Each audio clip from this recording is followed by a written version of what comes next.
ہم نے دینی مسائل سیکھنے کے لیے، دین کو سمجھنے کے لیے ہم نے ایسے لوگوں کا انتخاب کر لیا ہے،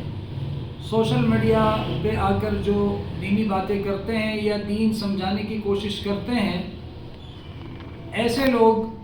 جن کی نہ اپنی کوئی سند ہے، نہ انہوں نے کسی ادارے میں بیٹھ کر، مکتب میں بیٹھ کر پڑھا ہے، کسی استاد کے سامنے دو زانو ہو کر، ان سے ہم دین سیکھنے کی کوشش کرتے ہیں، اور پھر نتیجہ یہ نکلتا ہے کہ ہم اپنی مرضی کے فتوے دینے لگتے ہیں اور اپنی مرضی کے جو ہے وہ دینی احکامات کو اپنانے لگتے ہیں۔ نوجوان نسل، بالخصوص نوجوان نسل، میں نے دیکھا ہے بہت سارے ایسے نوجوان لڑکے ہیں جو مساجد میں آتے ہیں تو اپنے ایک الگ قسم کی باتیں کر رہے ہوتے ہیں، جن کے دین سے کوئی تعلق نہیں ہوتا، یا اگر ہوتا ہے تو اس طرح سے دین کے ساتھ تعلق نہیں ہوتا جس طرح سے وہ بیان کر رہے ہوتے ہیں۔ یہ سب کچھ سوشل میڈیا اور ٹی وی پر بیٹھے ہوئے ان جو ہے نام نہاد اسکالرز، جنہیں دین کا پتہ ہی نہیں ہے، جن کے پاس دین کی کوئی سند ہی نہیں ہے، اور وہ دین بیان کر رہے ہوتے ہیں اور اپنی مرضی کے جو ہے وہ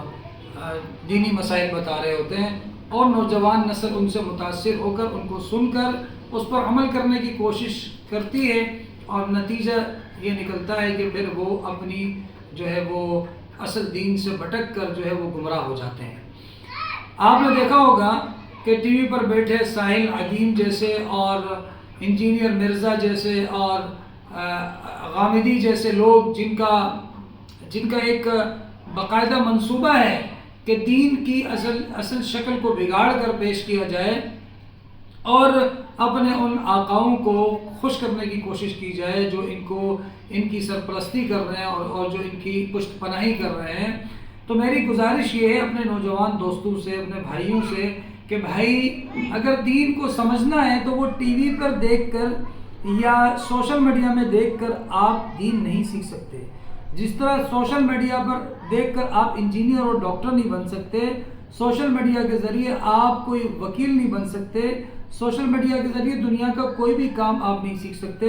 سوشل میڈیا کے ذریعے آپ جو ہے وہ پائلٹ نہیں بن سکتے، اسی طرح سے آپ سوشل میڈیا کے ذریعے عالم بھی نہیں بن سکتے اور مفتی بھی نہیں بن سکتے۔ اس کے لیے آپ کو باقاعدہ کلاسز لینی پڑیں گی، کسی دینی ادارے میں جا کر داخلہ لینا پڑے گا، اور کسی سند یافتہ عالم کے سامنے دو زانو ہو کر بیٹھنا پڑے گا۔ الحمدللہ مدارس میں پڑھانے والے علماء، طلباء، ان کی سند بالکل جو ہے وہ محفوظ ہے۔ ہمارے دینی اداروں میں آپ جائیں، کسی ادنی سے ادنا عالم کے پاس جائیں، حافظ کے پاس جائیں، وہ آپ کو اپنی سند دکھائے گا،